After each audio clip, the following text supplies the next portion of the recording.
بسم اللہ الرحمن الرحیم۔ السلام علیکم ورحمۃ اللہ وبرکاتہ۔ حکایت صحابہ۔ حضور صلی اللہ علیہ وسلم کا ارشاد، جس کا کھانا پینا حرام ہو اس کی دعا قبول نہیں ہوتی۔ نبی اکرم صلی اللہ علیہ وسلم کا ارشاد ہے کہ اللہ تعالی شانہ خود پاک ہیں اور پاک مال ہی قبول فرماتے ہیں۔ مسلمانوں کو اسی چیز کا حکم دیا جس کا اپنے رسولوں کو حکم فرمایا۔ چنانچہ کلام پاک میں ارشاد ہے، یا ایھا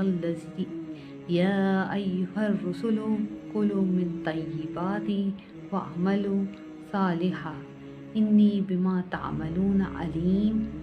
اے رسولو، پاک چیزوں کو کھاؤ اور نیک عمل کرو، میں تمہارے اعمال سے باخبر ہوں۔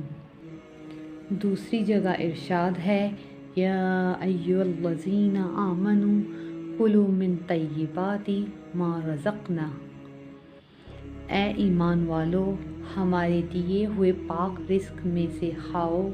اس کے بعد حضور صلی اللہ علیہ وسلم نے ایک شخص کا ذکر فرمایا کہ لمبے لمبے سفر کرتا اور مسافر کی دعا قبول ہوتی ہے، اور اس کے ساتھ ہی بکھرے ہوئے بالوں والا، غبار آلود کپڑوں والا، یعنی پریشان حال، دونوں ہاتھ آسمان کی طرف پھیلا کر کہتا ہے، اے اللہ، اے اللہ، اے اللہ، لیکن کھانا بھی اس کا حرام ہے، پینا بھی حرام ہے، لباس بھی حرام ہے، ہمیشہ حرام ہی کھایا، تو اس کی دعا کہاں قبول ہو سکتی ہے؟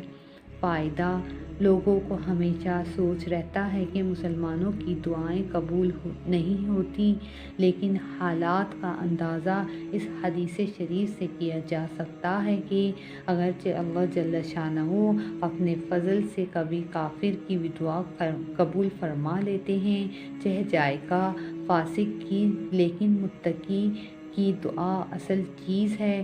اسی لیے متقیوں سے دعا کی تمنا کی جاتی ہے۔ جو لوگ چاہتے ہیں کہ ہماری دعائیں قبول ہوں، ان کو بہت ضروری ہے کہ حرام مال سے احتراز کریں، اور ایسا کون ہے جو چاہتا ہے کہ میری دعا قبول نہ ہو؟